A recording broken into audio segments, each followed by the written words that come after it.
ముఖ్యమంత్రి వైఎస్ జగన్మోహన్ రెడ్డి ఎన్నికల సమరబేరి మోగించడానికి దెందులూరు సిద్ధం సభకు విచ్చేసిన సందర్భంగా ఏలూరు నగరంతో పాటు దెందులూరు సహారా గ్రౌండ్స్ వద్ద పండగ వాతావరణం నెలకొంది. ఎటు చూసినా భారీ ఫ్లెక్సీలు, కటౌట్లతో రహదారులు కళకళలాడాయి. ఉమ్మడి పశ్చిమ గోదావరి జిల్లాలతో పాటు కృష్ణా, తూర్పు గోదావరి జిల్లాల నుండి అధిక సంఖ్యలో పార్టీ శ్రేణులు తరలిరావడంతో జాతీయ రహదారి స్తంభించింది.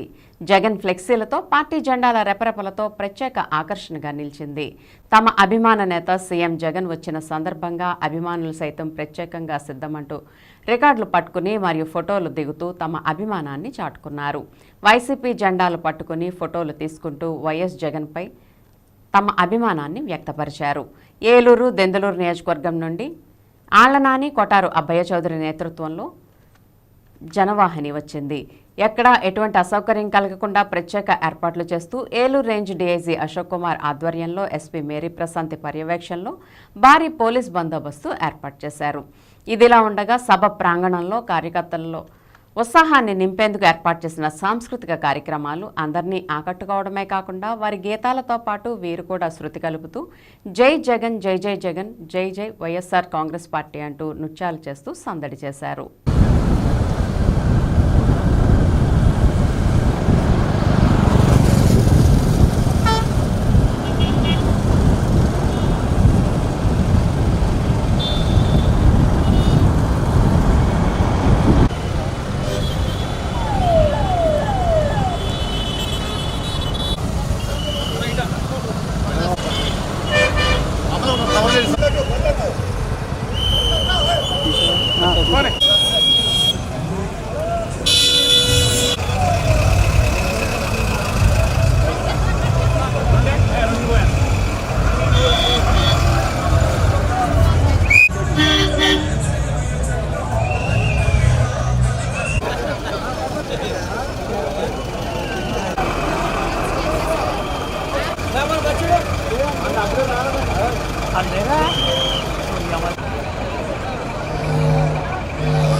జగనన్నని రాజును చేసినదే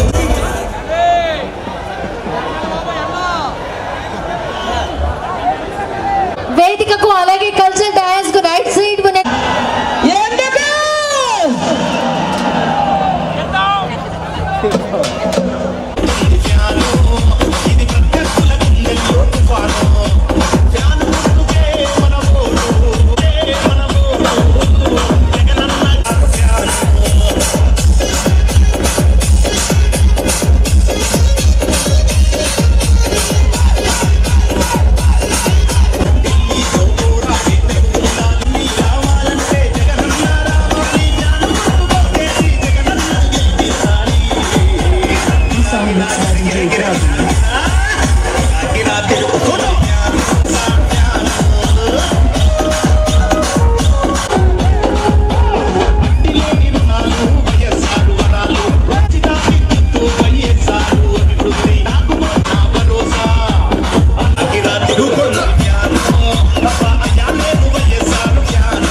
తీసుకెళ్లాలి వాటిని. పోలీసు వారి విజ్ఞప్తి, రోడ్డు అవతల రాజమండ్రి నుంచి వచ్చే బస్సులన్నీ కూడా